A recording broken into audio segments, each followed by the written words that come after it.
está, este fue en la zona de Trapiche, si no me equivoco. Sí. ¿Sí? Es decir, la actividad sísmica de ustedes es importante. Son una zona sísmica moderada, pero es importante. Y ya después con mi compañero lo van a ver, pero los reglamentos no son únicos para todo el país. Están diferenciadas las zonas según la peligrosidad sísmica y los requerimientos, obviamente el requerimiento constructivo para una zona 4 no va a ser el mismo para una zona 2, que es la de ustedes. Es decir, siempre se ha considerado el tipo de suelo, el tipo de actividad sísmica. Bien, además de estas, de poder encontrar toda la actividad sísmica del país en nuestra página, también si entran pueden encontrar todo esto que yo les he dicho, pueden descargar gratuitamente el manual de prevención sísmica, que en un principio fue hecho para docentes nada más, y el año pasado, para nuestro 8 de mayo, nuestro cumpleaños, lo ayornamos y lo cambiamos y lo pusimos en la página para descarga gratuita. Hay videos, hay fotografías y hay cosas muy interesantes que se pueden descargar gratuitamente. Nosotros tenemos convenio, trabajamos en convenio con Bolivia, con Chile y entre nosotros, es decir, muchas veces necesitamos, el país chileno es un país que tiene, al ser tan angosto, por ahí necesita aparatos que estén más abiertos para poder localizar sismos de ellos. Entonces, ¿qué hacemos? Compartimos. Nosotros le damos información de aparatos de nuestros y ellos nos dan de aparatos de ellos. Entonces, tenemos entre los dos un abanico, ¿sí?, de posibilidades de poder localizar distintos sismos. Y algo muy interesante que es que nosotros trabajamos con el CTBTO. CTBTO es la Comisión de Tratado Internacional contra el Desarme Nuclear. La Argentina participa activamente del grupo de desarme nuclear y lo hace a través del INPRES. Nuestro instituto posee 3 estaciones, la más importante de ellas es la de Paso Flores, de Bariloche, que está dotada con un instrumental especial. No solo detecta actividades sísmicas, sino también explosiones nucleares.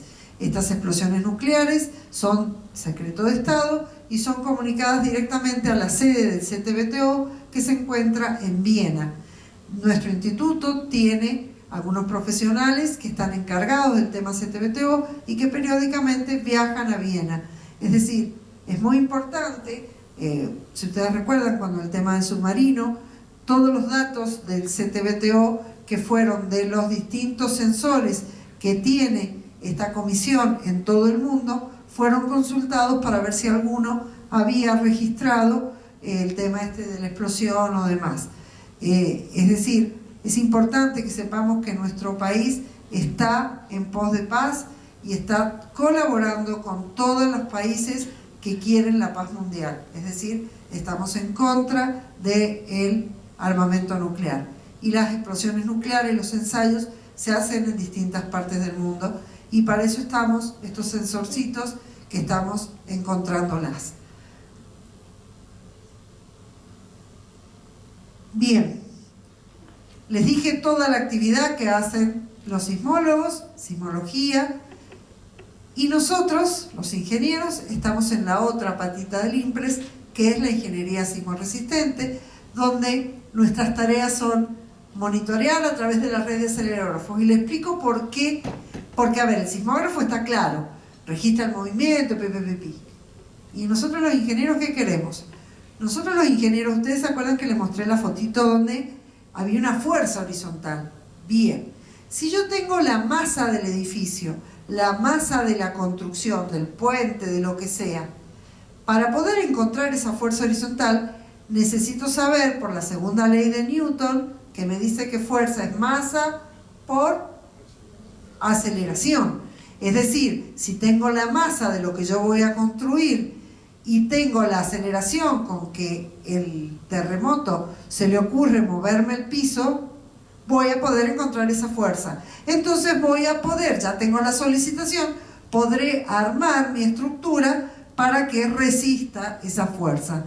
Por lo tanto, lo que yo necesito es poner acelerógrafos, aparatos que midan la aceleración, pero no la aceleración en la montaña, la aceleración en cada edificio, en distintas alturas. Entonces, nuestros aparatos, nuestra red, tiene 160 aparatos ubicados en los edificios de distintas partes del país.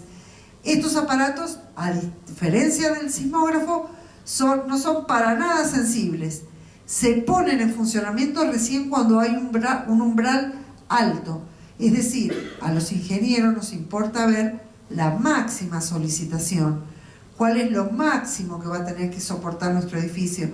Entonces estos aparatos registran recién cuando el umbral ha sido alto. Tenemos que hacer investigaciones teóricas, redactar los reglamentos y servicios a terceros, que lo hacemos a través de nuestros laboratorios. Esta es nuestra red nacional con los 160 aparatos, acelerógrafos.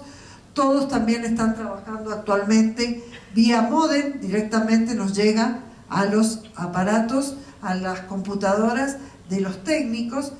Yo les cuento algo, en sismología hay sismólogos, que son geólogos, geofísicos, y técnicos, que son quienes apoyan a toda la parte profesional de sismología.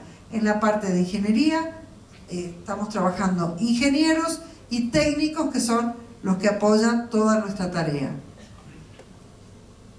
Esto es un registro de un acelerógrafo. La imagen de arriba es un acelerograma, aceleración en función del tiempo.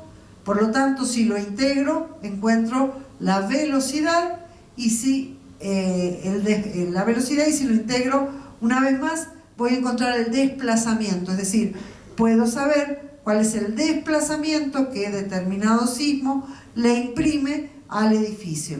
Es decir, son valores muy importantes. Con estas aceleraciones son con las que se construyen los espectros de respuesta que después el ingeniero les va a mostrar. Esto que ven acá es la entrada a nuestro laboratorio de ensayos de estructura y materiales. En este laboratorio es uno de los más importantes de Sudamérica. Se pueden ensayar hasta estructuras de 2 pisos en tamaño natural. No tenemos mesa vibratoria, pero sí hacemos ensayos con en un muro reactivo, una losa reactiva. Montamos el modelo y en esta parte hay actuadores hidráulicos que le imprimen a la estructura la misma fuerza o los datos del acelerograma de algún terremoto, ¿sí? Y después se pueden sacar las conclusiones, que son las que ponemos en los reglamentos. En este sector vemos el ensayo de materiales. Acá hay probetas de hormigón, pero se ensayan en pilas, en probetas, se ensayan barras de acero. En esta máquina universal, en este sector, se ensayan a compresión las probetas de hormigón, y en la parte superior se ensayan a tracción las barras de acero. Pero también todos los otros materiales aptos para construcciones sismoresistentes son ensayados en nuestro laboratorio. Todo esto, es decir, todo lo que obtenemos de estas 2 redes, ¿para qué nos sirven? Nos sirven para contribuir al trabajo del análisis del peligro sísmico y de la reducción del riesgo sísmico. Es decir, poder asesorar, poder redactar los reglamentos y acompañar a los profesionales que lo aplican, ¿sí? Siempre surgen dudas en la aplicación, siempre surgen dudas en algún material nuevo. Nuestro instituto está abierto a evacuar dudas a través de nuestra página web. En la info de la página pueden enviar las consultas y a través de mail se los vamos a contestar. Y si no, si tienen alguna duda, pueden visitarnos a nosotros y enviar también materiales que necesiten para ensayarlos. Finalmente es tratar de llegar a decir esto sí, esto no, ¿sí? Poder aconsejar en el tipo de construcción. Elaborar el catálogo de sismos, que como le dije está siendo consultado por todo el mundo. El INPRES es el encargado de año a año ir actualizando el catálogo. Y esto terminar en mostrarles la zonificación sísmica de nuestro país. Nuestro país se divide en 5 zonas, 0, 1, 2, 3 y 4, siendo el 4 la actividad sísmica muy elevada, y la zona 2, donde están ustedes, una actividad sísmica moderada. Es decir, la actividad sísmica 0, existe muy poca probabilidad de que suceda un sismo, pero la actividad sísmica 1 y 2, que es la que tienen ustedes, quiere decir que en algún momento pueden tener un evento sísmico poco mayor de los que han venido teniendo, ¿sí? Es decir, hay que estar alerta, sobre todo atendiendo mucho al tipo de suelos que tienen. La forma más efectiva de poder reducir el riesgo es logrando diseñar elementos, infraestructura que no sean vulnerables. Para eso, ¿cómo lo hacemos? Respetando los reglamentos. Recién les dije, los reglamentos tienen como único objetivo salvar vidas, ¿bien? Lo digo acá, no le interesa ni limitar el daño, ni mantener la instalación de funcionamiento, ni siquiera que la construcción sea fácil o económicamente reparable. Fíjense acá, terremoto del 15 de enero de 1944, magnitud 7. De 90.000 personas que habitaban el Gran San Juan, 10.000 perdieron la vida. El 80% de la construcción quedó en el piso. Fíjense esa imagen, ahí ven el adobe, mucho adobe, algo de ladrillo, sin ningún tipo de prescripción, todo en el piso. Años después, cuando ya estábamos transitando el camino de la ingeniería sismorresistente y de las prescripciones, viene un nuevo terremoto, nos puso a prueba. En noviembre del 77, de un poquito más de magnitud, 7,4. Fíjense, solamente 65 víctimas, sobre un total de 300.000 habitantes, y solamente el 30% de edificios dañados. Algunas estructuras fíjense, cuando yo digo que trabajó, sí, trabajó, fíjense, grietas. Esto lo muestro acá porque realmente esto fue una falla constructiva, después hubo un gran problema judicial. Esto fue la Escuela Normal de Caucete. Digan que en ese momento no habían alumnos porque esta era la galería de entrada de acceso a la escuela. Se rompió, puro hormigón, ¿no? Pero se rompió. Evidentemente había habido algún problema, yo nunca supe cuál había sido el problema, pero sí sé que entró en juicio. ¿Cuál fue la diferencia entre esos dos resultados? La diferencia es clara, habían ya reglamentaciones en el medio. Fíjense la diferencia, ¿sí? Entonces, en el 44 nace el Consejo de Reconstrucción, porque estábamos todos en el piso en San Juan. Este consejo, en el año 51, genera el primer código de edificación, que miren, les juro, el código es un libro grande, escrito en ese papel, como papel de calcar, ¿sí? Escrito a máquina, tipeado a máquina. Las consideraciones que tienen aún, muchas de ellas están vigentes, pero controlaba todo. Yo me reía, pero el tipo de baldosa de las veredas, la altura de esto, la altura de aquello, el ancho de todo, el ancho de puerta, ancho de pasillos, todo fue un código para el año que fue realmente con una mente muy abierta fue hecho. Después aparece los primeros indicios para construcciones sismorresistentes. Fíjense, en aquel momento se llamaba construcción antisísmica, porque esa era la palabra, ¿no? Pero después algún avispado dijo, che, pará, las vacunas antisarampionosas, ¿te da el sarampión? No, no te da. Ah, entonces si vos ponés una construcción antisísmica no le da el sismo. Ah, no, che, pará, no le pongamos así. Entonces se cambió y se puso sismorresistente, que a mí me gusta porque siempre yo digo, se banca el sismo. Eso es la construcción que logramos. El PRAE fue el Proyecto de Reglamento Argentino para Estructuras de Hormigón. Tuvo un capítulo chiquito, el capítulo 7, que ya empezaba a hablar de sismoresistencia, pero no se alcanzó a poner en vigencia porque aparecieron las CONCAR 70, ¿sí? Que fruto de este Consejo de Reconstrucción que ahora se hace nacional. ¿Bien? Y ahí se nos dieron, nace el IMPRES y se nos dieron aparatos, llenamos el país de aparatos, entonces ya nos hicimos nacionales, famosos y todo lo demás. Salimos en televisión, todo. En el 80 aparece la GNA 80, que aún en algunos sistemas que todavía no cubre el IMPRES IRSOC 101, está en vigencia, ¿sí? En algunos elementos. Después aparecen las primeras normas argentinas para construcciones sismoresistentes, IMPRES IRSOC 103. ¿Bien? Esta IMPRES IRSOC fueron modificadas en el 2013 y dejaron de llamarse norma, porque alguna mujer llamada norma dijo, no me llamen más norma porque se confunden conmigo, pónganle otra palabra. Entonces le llamamos reglamento. Reglamento argentino para construcciones sismoresistentes. Este reglamento, que es el vigente en este momento, consta de 5 partes. La primera parte, parte 1, parte general, con alcances, objetivos, evaluación de acciones y métodos de análisis.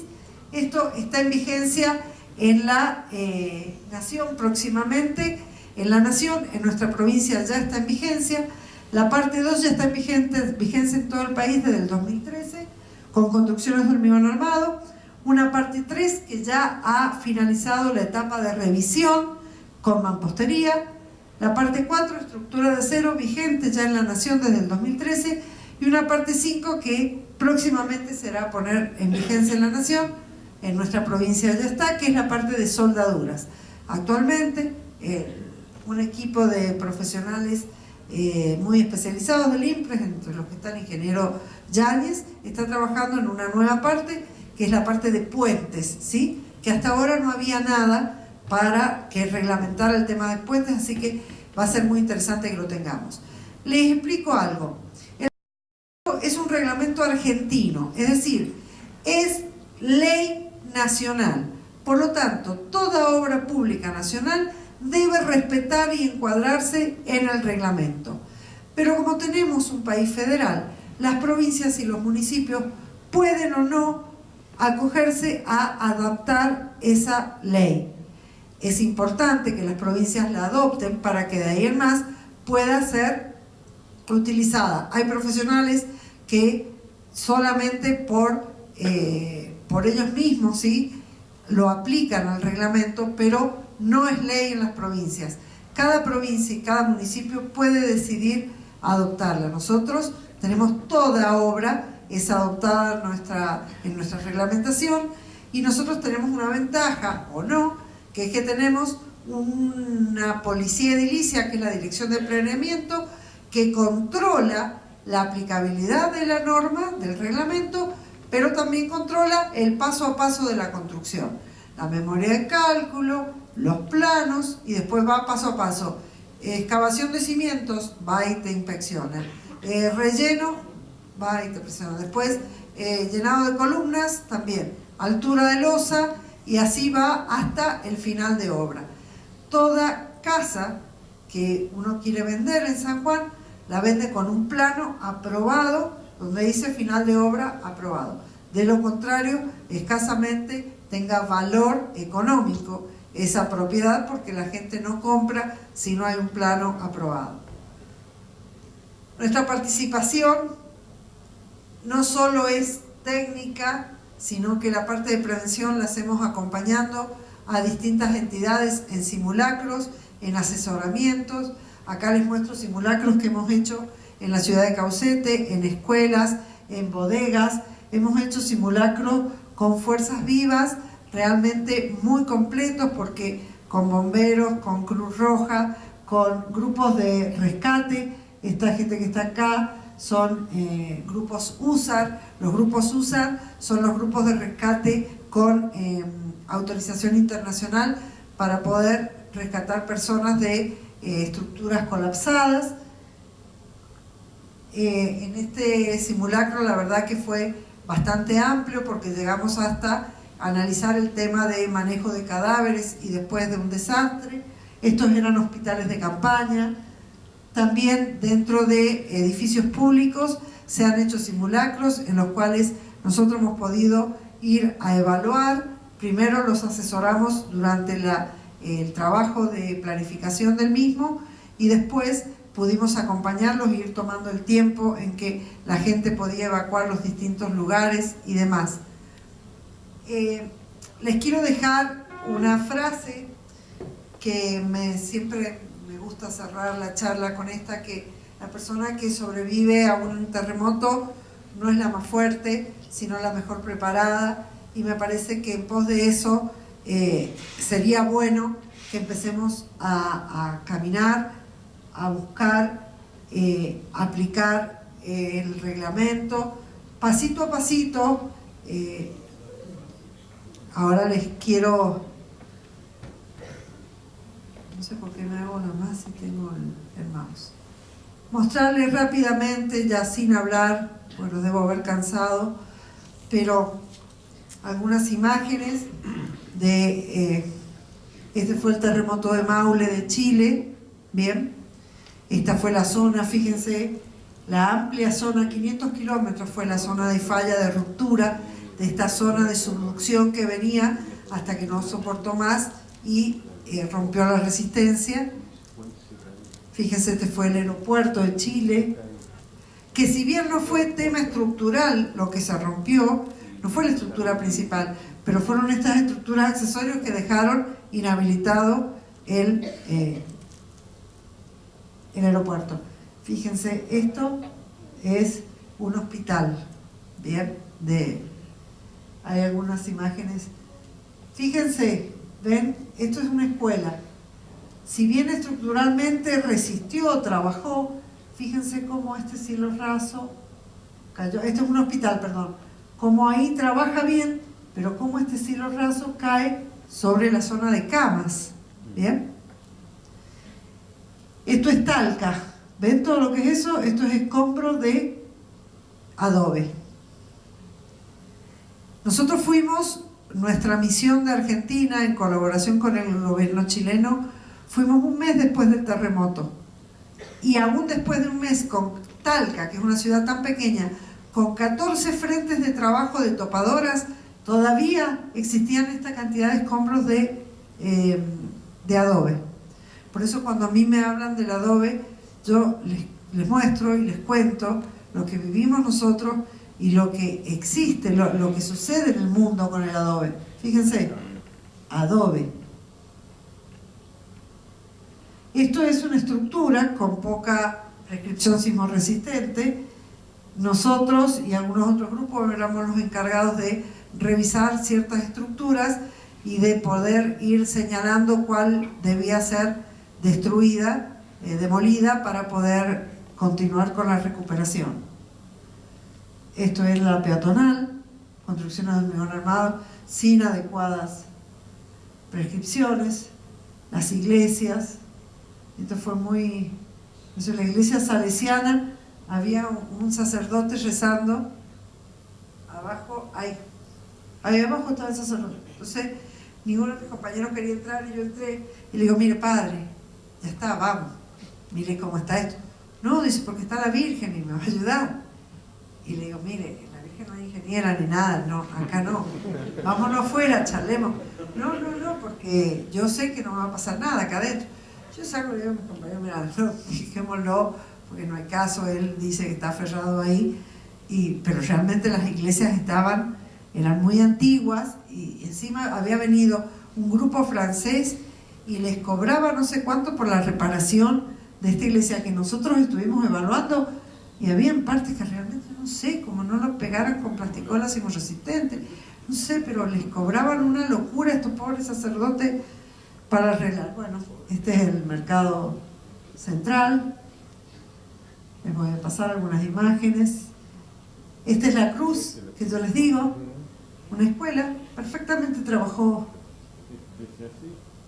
Miren si hubiese ocurrido en horario de escuela, la cantidad de elementos en el suelo, cielos rasos desprendidos, parapetos y elementos superiores de las cornisas. Fíjense, todo suelta la cornisa, elementos en nudos, viga, columna, puentes carreteros totalmente destruidos. Esto fue Chile del 2010, fíjense. Y esto, yo me reía y le decía recién a un ingeniero que estas somos yo y la otra ingeniera que trabaja con nosotros en el instituto, y mis compañeros dicen, mirá, las asesinas están paseando y caminando. Pasa que cuando uno pasa muchos días ahí ya se acostumbra a caminar entre los escombros. Ahí no se alcanza a ver bien quizás, pero ahí sucedió un fenómeno de piso blando, desapareció directamente el piso. Fíjense, ahí hay un desastre. Estos eran departamentos que estaban en venta. Este es el famoso Alto Río, el edificio que rota y cae y se parte en dos pedazos. Era un edificio que solamente tenía el 20% de los departamentos vendidos, un edificio nuevo, todavía está en juicio. Esto fue Japón del 2011. Los efectos del tsunami. Yo vi mucho desastre en Chile en el 2010. Ahora, las zonas de tsunami son espantosas, porque estuvimos en el sur de Chile, en la zona de tsunami, y caminar sobre los escombros y saber que abajo todavía existían cadáveres que no había manera de sacarlos, porque esos los dejaron para el último, el olor, el lugar, ver embarcaciones en el medio de la ciudad que los había traído el tsunami. Realmente fue muy triste caminar la zona de tsunami, ¿no? Ecuador, 2016. Fíjense, Italia. Algunas fotos, ¿verdad? Que bueno, habla por sí solo, ¿no? México. Estas fotos son muy bonitas porque son sacadas, sí, los sacamos de unas revistas, pero el antes y el después, perfectamente el mismo edificio. Miren lo que fue eso. Este es el hipódromo. Bueno, mi compañero que viajó a México puede darles más detalles. Bien, hasta acá llega mi charla. Espero no haber sido cansadora, espero que haya sido clara. Cualquier duda, cualquier consulta, estoy para contestarlas, y les agradezco que se hayan quedado tanto tiempo escuchándome con tanto respeto. Muchas gracias.